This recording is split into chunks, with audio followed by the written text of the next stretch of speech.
नमस्ते। आज हम लोग देख रहे हैं कक्षा 8 अध्याय 9। ये हमारी इतिहास की पुस्तक है, उसका हमारा ये चैप्टर है जिसका शीर्षक है राष्ट्रीय आंदोलन का संगठन 1870 के दशक से 1947 तक। तो ये जो कालखंड है आधुनिक इतिहास के जो महत्वपूर्ण कालखंड है उसके संदर्भ में जो है बातें की जा रही हैं। ये स्वतंत्रता संग्राम की जो महत्वपूर्ण तिथियां हैं और उससे संबंध जो भी घटनाएं हैं उनके प्रक्रमों को इसमें शामिल किया गया है। तो इससे पहले हमने देखा था कि जो भारतीय भूक्षेत्र था उस पर अंग्रेज़ों ने कब्जा किया, उसमें किस तरह से जो है रियासतों को अपने अधीन लाया, बहुत सी संधियाँ नीतियाँ उनकी जो थी उनके अंतर्गत जो है नए कानूनों को लाया और जो भी प्रशासकीय संस्थाएं थी उनकी शुरुआत करी।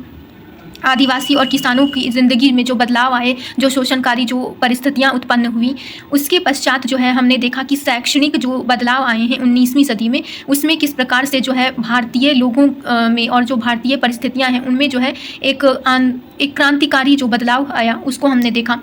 महिलाओं की स्थिति से संबंधित जो भी चीज़ें आई, जो भी बदलाव आए उनको हमने देखा। उसके बाद हमने जाति व्यवस्था की चुनौतियां जो थी उसको देखा। सामाजिक और धार्मिक परिप्रेक्ष्य में जो परिवर्तन आए, जो सुधार आए उनको हमने देखा। पुनः 1857 की क्रांति के बाद की जो स्थिति आई, जो 1858 ईस्वी का जो है क्राउन के अंतर्गत जब शासन चला गया तो उसके बाद क्या जो है प्रक्रियाएं आई, किस प्रकार जो है हस्तकलाओं का पतन हुआ और उद्योगों का किस प्रकार विकास हुआ, उन सबको हमने जो है पिछले अध्यायों में देखा। आज हम देखेंगे कि जो 1885 ईस्वी का अगर हम देखें कि वहाँ से जो है एक युग परिवर्तनकारी जो चेष्टा देखने को मिलती है हमें कांग्रेस के जो है गठन के साथ ही, भारतीय राष्ट्रीय कांग्रेस। तो उसके बाद जो है बहुत सी जो है प्रक्रियाएं उस संदर्भ में आती हैं। जो लोग होते हैं मानने वाले, वो किस प्रकार से जो है भारत के आंदोलन में जो क्रांतिकारी आंदोलन होता है या जो परिवर्तनकारी आंदोलन के स्वरूप को जो उन लोगों ने निर्धारित किया उसके संदर्भ में हम चीज़ों को देखेंगे। तो यहाँ पर जो है पहले यहाँ पर एक शब्द दिया है निरस्त करना, जो किसी कानून को समाप्त करना या किसी कानून की वैधता को अधिकृत रूप से समाप्त कर देने के संदर्भ में प्रयुक्त होती है। उसी के संदर्भ में जो है बात की जा रही है बाल गंगाधर तिलक के संदर्भ में कि उन्होंने जो कहा था कि स्वतंत्रता मेरा जन्मसिद्ध अधिकार है और मैं इसे लेकर रहूँगा। ठीक है, ये कहा था उन्होंने। और दो दल के नेता इसमें आते हैं, शामिल होते हैं, जिसमें गरम दल के नेता, एक नरम दल के नेता। जो गरम दल के नेता होते हैं ये क्रांति में विश्वास रखते हैं और इस प्रकार से जो है वो अपनी प्रक्रियाओं को उस संदर्भ में लेते हैं। वहीं जो है नरम दल के नेता होते हैं वो निवेदन करते हैं या उनसे जो है परामर्श लेने के बाद जो है अपनी जो योजना होती है उसको करते हैं। उसी संदर्भ में जो गरम दल के नेता सामान्यतः जाने जाते हैं लाल बाल पाल, जिन्हें हम लोग बिपिन चंद्र पाल, बाल गंगाधर तिलक और लाला लाजपत राय के रूप में जानते हैं। इन लोगों ने आमूल परिवर्तनवादी उद्देश्य के तहत जो है अपनी रणनीति तय की थी। वहीं इन्होंने जो है नरमपंथियों की आलोचना करते हुए यह कहा कि वे सभी जो है निवेदन की राजनीति करते हैं। पुनः जो है 1905 ईस्वी जो होता है ये एक उस वर्ष के रूप में जाना जाता है जहाँ से जो है भारतीय इतिहास की जो रूपरेखा है वो बहुत हद तक जो है एक निर्णायक रूप में साबित होती है। 1905 ईस्वी में जो है वायसराय कर्जन ने बंगाल का विभाजन कर दिया था और इन्होंने जो कारण दिया था वो दिया था प्रशासकीय जो सुविधा है उसमें जो है कमी हो रही थी, उसका इन्होंने हवाला दिया। तो उस समय जो तत्कालीन बंगाल था ये एक बहुत बड़े क्षेत्र के अंतर्गत आता था, जिसमें कि उस समय का जो है तत्कालीन असम था, बंगाल का पूरा क्षेत्र बांग्लादेश सहित था, बिहार, उड़ीसा और जो अभी अगर हम लोग देखें तो झारखंड भी उसमें शामिल था। तो इतने बड़े क्षेत्र का जो है इन लोगों ने विभाजन कर दिया और इन्होंने हवाला दिया कि प्रशासनिक असुविधा का। और ये जो प्रशासकीय असुविधा हुई थी ये दो अर्थों में हम लोग देखते हैं। एक तो है भाषा के आधार पर, दूसरा है धर्म के आधार पर। इन्होंने बंगाल को दो भागों में पृथक किया, एक तो पूर्वी बंगाल और दूसरा पश्चिमी बंगाल। जो पूर्वी बंगाल का भाग था उसे असम और जो बांग्लादेश वगैरह का क्षेत्र था उसके साथ उन्होंने जोड़ दिया। वहीं जो पश्चिमी बंगाल है वो उसमें बिहार, उड़ीसा और जो बंगाल का क्षेत्र था उसमें कुछ क्षेत्र को जो है रखा था। और इन्होंने यह जो है घोषणा कब करी थी तो 1903 ईस्वी के दिसंबर में बंगाल विभाजन की सार्वजनिक घोषणा की थी। और इस विभाजन का उद्देश्य क्या था तो इन्होंने हिंदू और मुस्लिम की एकता को तोड़ना चाहा था और ये निर्णय दिया था 20 जुलाई 1905 ईस्वी को। और ये जो निर्णय हुआ तो इसका जो है विरोध किया गया 7 अगस्त 1905 ईस्वी को। और ये जो विरोध हुआ था यहीं से स्वदेशी आंदोलन के प्रारंभ की घोषणा होती है, जो कि कलकत्ता के टाउन हॉल में किया जाता है। और इसे प्रभावी बनाने की जो तिथि दी गई थी वो थी 16 अक्टूबर 1905 ईस्वी में। ठीक है, और यहाँ पे बहिष्कार जो प्रस्ताव था उसे लाया था कृष्ण कुमार मित्र के सुझाव पर।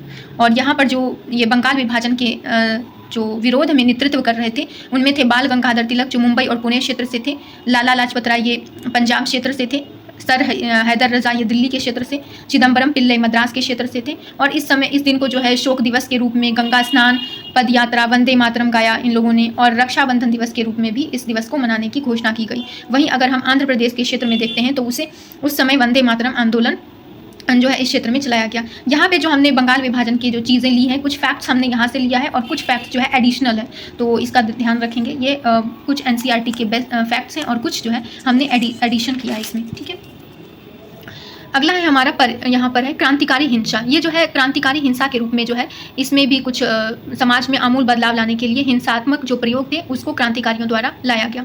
परिषद क्या होता है? तो ये प्रशासकीय सलाहकारी या प्रतिनिधिक दायित्व को निभाने वाली या मनोनीत या निर्वाचित करने वाली जो संस्था होती है वो परिषद के रूप में होती है, ठीक है। वहीं अगर हम देखें वर्ष 1906, तो ये जो है ऑल इंडिया मुस्लिम लीग का इस समय गठन होता है और इसका जो गठन होता है ये ढाका में होता है और इसमें नवाब सलीमुल्लाह और आगा खां जो है मुख्य रूप से भूमिका निभाते हैं। वहीं वर्ष 1907 जो रहता है ये कांग्रेस में टूट लाता है, जिसे हम लोग सूरत विभाजन के रूप में भी हम लोग जानते हैं। यहाँ पर नरम दल और गरम दल में जो है कुछ बातों पर जो है बहस हो जाती है, उसके बाद ही यह होता है। 1909 जो है ये मुसलमानों के लिए पृथक निर्वाचन की व्यवस्था की जाती है, जिसे हम लोग मार्ले मिंटो के नाम से भी जानते हैं। इसी क्रम में रिफॉर्म आता है।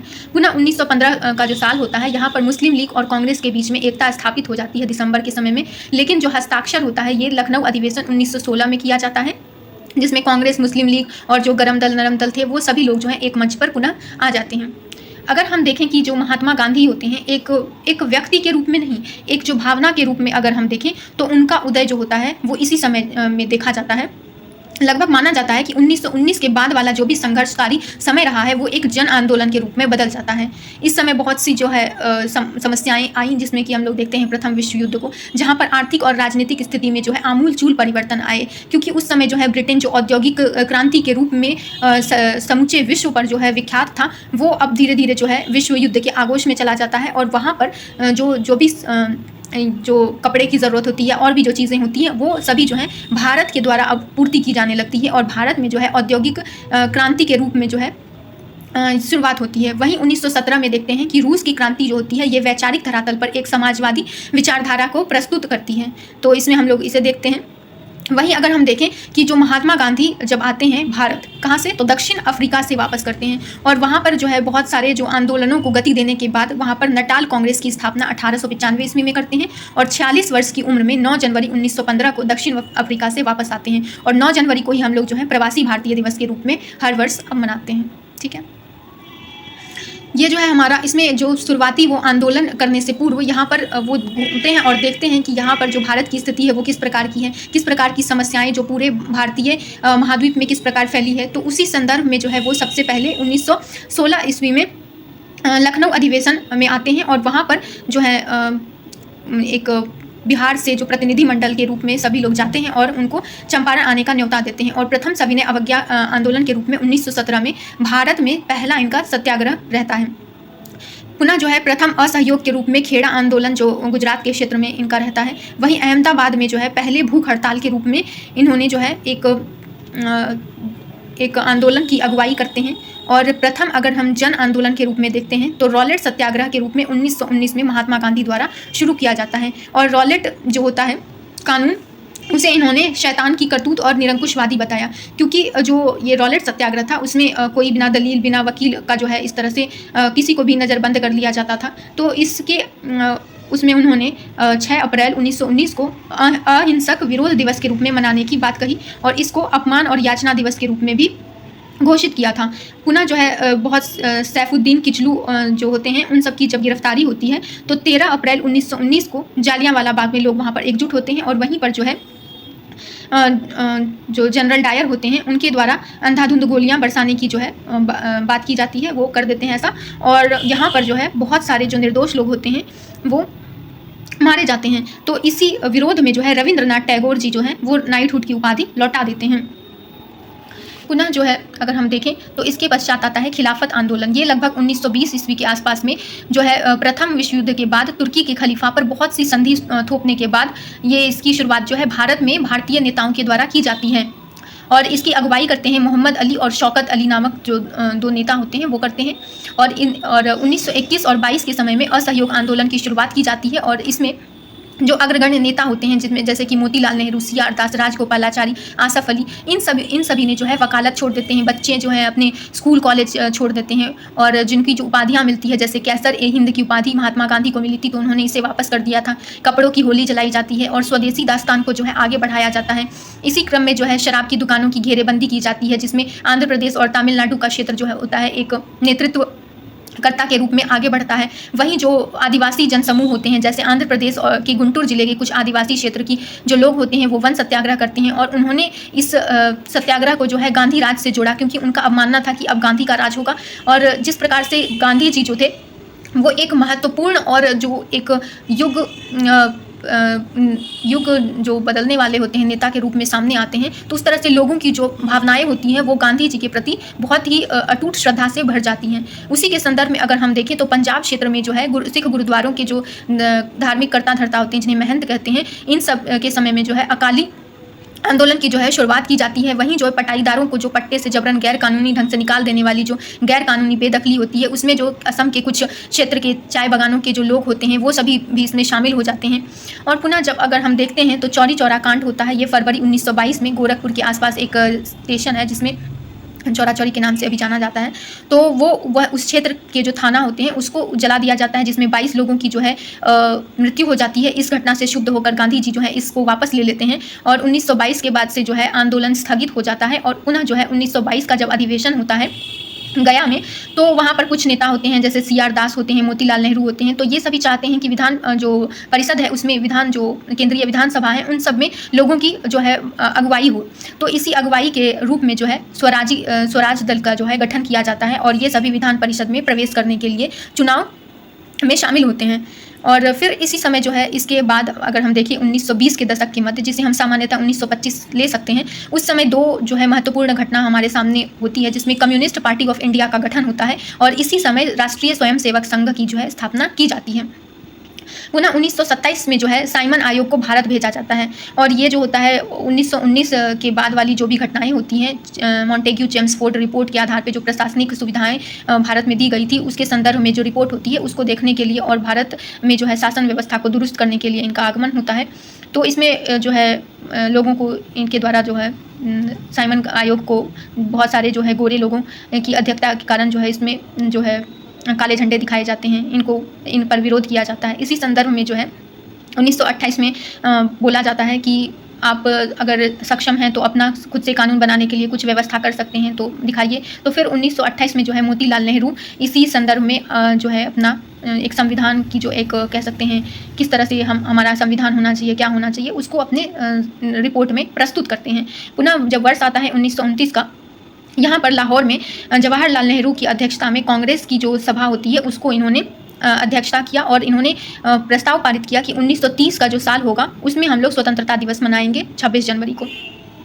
1928 की अगर हम बात करें तो इस समय जो हिंदुस्तान सोशलिस्ट रिपब्लिकन जो होती है उसकी स्थापना की जाती है, और इसमें फिरोज शाह कोटला के मैदान में दिल्ली में यह की जाती है, और इसमें भगत सिंह, चंद्रशेखर आज़ाद ये सभी जो हैं इसके सदस्य शामिल होते हैं। और लाला लाजपत राय की जो है यहाँ पर ये लोग लाठीचार्ज से जब हत्या कर देते हैं, एक तरह से जब घायल हो जाते हैं और उनकी जब मृत्यु हो जाती है, तो फिर इन सब का बदला लेने के लिए 17 दिसंबर 1928 को भगत सिंह, चंद्रशेखर आज़ाद और राजगुरु ने सॉन्डर्स की हत्या कर दी। इसी हत्या के बाद अगर हम देखें तो 8 अप्रैल 1929 को बटुकेश्वर दत्त और भगत सिंह ने केंद्रीय विधानसभा में बम फेंका, और बम फेंकने का इनका बस एक ही मकसद था कि जो बहरी सरकार थी उसको सुनाना, क्योंकि इन्होंने बम ऐसे जगह पे फेंका ताकि उसकी जो है उसका असर किसी दूसरे को क्षति पहुंचाना नहीं था। फिर जो है अगर हम देखते हैं 1931 का साल, यहाँ पर देखते हैं कि 23 मार्च 1931 में भगत सिंह, सुखदेव और राजगुरु को इनको फांसी के तख्ते पर चढ़ा दिया जाता है और ये शहीद हो जाते हैं। 1930 का साल अगर हम देखें तो ये बहुत ही एक तरह से कह सकते हैं कि नमक कानून को तोड़ने या जो सरकारी जो भी आज्ञा होती है उसको अवज्ञा के संदर्भ में लिया जाता है कि ना मानने के संदर्भ में। तो उसमें 12 मार्च से 6 अप्रैल 1930 के समय में अगर हम देखें तो 240 किलोमीटर साबरमती से दांडी तट की यात्रा जो है गांधी जी द्वारा 78 सहयोगियों के द्वारा की जाती है, और वहाँ तट पर 6 अप्रैल 1930 को दांडी तट पर नमक इकट्ठा करके जो है नमक कानून को तोड़ा जाता है। इसके बाद अगर हम देखें तो कर्नाटक के क्षेत्र में जो है एक महिला का नाम जो है अग्रगण्य है, जिनका नाम है अंबाबाई, और ये बहुत कम उम्र में ही जो है अंग्रेज़ों से 2-4 हाथ करती हैं, जिसमें इनका जो कुछ कार्यक्रम अगर हम देखें तो ये विदेशी कपड़ों और जो शराब की दुकान होती है उनकी घेरेबंदी करती हैं और जो है अपना प्रत्यक्ष रूप से भागीदारी तय करती हैं। 1925 का साल अगर हम देखें तो भारतीय राष्ट्रीय कांग्रेस की अध्यक्ष पर पहुंचने वाली पहली भारतीय महिला के संदर्भ में जो है सरोजिनी नायडू को हम लोग जानते हैं। वहीं अगर हम देखें 1917 का साल जो रहता है, वहाँ पर जो है एनी बेसेंट पहली भारतीय नहीं, पहली महिला के रूप में जो है अध्यक्षता करती हैं भारतीय राष्ट्रीय कांग्रेस की। वहीं 1935 में जब आता है गवर्नमेंट ऑफ इंडिया एक्ट, इसमें प्रांतीय स्वायत्ता की प्रावधान की जाती है। प्रांतीय स्वायत्ता का अर्थ है कि केंद्रीय जो प्रशासनिक होती है, प्रशासनिक भागीदारी होती है, उसमें जो है प्रांतों को कुछ स्वायत्ता दी जाए, प्रांतों को कुछ अपने अधिकार से कुछ काम करने की छूट दी जाए, उसके संदर्भ में होता है। 1935 के प्रावधान के अंतर्गत ही अगर हम देखें तो 1937 में प्रांतीय विधायिका के चुनाव होते हैं, जिसमें से 11 में से 7 प्रांतों में कांग्रेस की सरकार बनती है। पुनः अगर हम 1940 का वर्ष देखें तो मुस्लिम लीग जो है पश्चिमोत्तर और पूर्वी क्षेत्र में मुसलमानों के लिए स्वतंत्र राज्य की मांग करते हुए एक प्रस्ताव पारित करती है। उसके बाद से जो है अगर हम देखें तो 1942 का साल जो होता है उसमें भारत छोड़ो आंदोलन की शुरुआत की जाती है। उसके बाद फिर ये जो है एक लास्ट जो आंदोलन के रूप में हम लोग देखते हैं, अंतिम आंदोलन होता है, जिसमें लोगों की प्रत्यक्ष अप्रत्यक्ष रूप से बहुत ही अधिक भागीदारी होती है। और इसके बाद से जो है कैबिनेट मिशन माउंटबेटन की जो है घोषणा के अंतर्गत जो किया जाता है, तो उसमें बहुत से जो है भारत को स्वतंत्रता के लिए प्रावधान किए जाते हैं, उसमें दिए जाते हैं, उसमें बातें होती हैं। उस संदर्भ में 16 अगस्त 1946 को अगर हम देखें तो मुस्लिम लीग जो है प्रत्यक्ष कार्रवाई दिवस के रूप में काम करती है। और उसके ठीक एक साल के बाद 15 अगस्त 1947 को जो है भारत और पाकिस्तान 2 राष्ट्र के रूप में जो है अलग अलग अपनी स्वतंत्रता को सुनिश्चित करते हैं। और ये अगर हम देखें तो एक तरह से बहुत ही मतलब एक 14 अगस्त को माना जाता है कि पाकिस्तान, क्योंकि मध्य रात्रि में हुआ था। ये है दादा भाई नौरोजी और इन्होंने एक अपनी बुक लिखी है जो बहुत ही फेमस है, poverty and un British rule in India. इसमें कांग्रेस इसमें जो भारतीय राष्ट्रीय कांग्रेस के संदर्भ में इन्होंने अपनी जो विचारधारा है वो रखी, और उसके बाद जो ब्रेन ड्रेन वाली जो थ्योरी है वो भी इन्होंने इस बुक में दिया। स्वदेशी आंदोलन में जो जुलूस में जो लोगों की भागीदारी है उसको एक फ़ोटो के माध्यम में दिखाया गया है। ये बाल गंगाधर तिलक जी हैं, जो कि केसरी और मराठा नाम से जो है अखबार प्रकाशित करते थे और अपनी विचारधाराओं को इसके माध्यम से सशक्त रूप से अभिव्यक्त करते थे। ये लाला लाजपत राय जी हैं, जो बताते हैं कि जो भी नरम दिल के नेता होते हैं वो निवेदनों की राजनीति करती हैं। ये यहाँ पर दिखाया गया है नटाल कांग्रेस जो डरबन में था उस समय की जो ये है एक है। ये यहाँ पे है जहाँ पर जनरल डायर ने लोगों पर गोलियां बरसवाई थी, उस क्षेत्र को दिखाया जा रहा है। चित्तरंजन दास होते हैं जो गया अधिवेशन की अध्यक्षता करते हैं, और गांधी जी को जो है इस तरह से एक जनता की जो छवि होती है कि वो भारत को स्वतंत्र करवाएंगे, उस संदर्भ में ये दिखाया गया है। ये साइमन कमीशन का विरोध करने वाली जो जनता होती है उसके संदर्भ में है। ये शहीद भगत सिंह की जो है पिक है। यहाँ पर गांधी जी नमक कानून की जो अवहेलना कर रहे हैं उसके संदर्भ में है। यहाँ पे सरोजनी नायडू जब पेरिस में गए थे महात्मा गांधी, तो उनकी बात है। यहाँ पर जो है भारत छोड़ो आंदोलन में जो दमनकारी प्रवृत्ति के अंग्रेज थे उसके संदर्भ में जिस प्रकार से कस दिया जा रहा था वो है। यहाँ पे सुभाष चंद्र बोस जी की जो है फ़ोटो है, जिसमें उनको दिखाया गया है और उनके बारे में बताया गया कि आज़ाद हिंद फौज और INA वगैरह का गठन किया था, और इस प्रकार भारत की स्वतंत्रता संग्राम में उनकी भूमिका रही है। ये मौलाना अबुल कलाम आज़ाद हैं, जो सेवाग्राम में 1942 में भारत की आज़ादी में अपनी भूमिका जो है सशक्त कर रहे थे। ये राजगोपालाचारी जी से जो है महात्मा गांधी जी की जो है बातचीत हो रही है, और 1946 में जो है अंतरिम सरकार में ये एक सदस्य के रूप में होते हैं। ये सरदार वल्लभ भाई पटेल जो हैं ये एक सशक्त किसान नेता के रूप में उभरते हैं।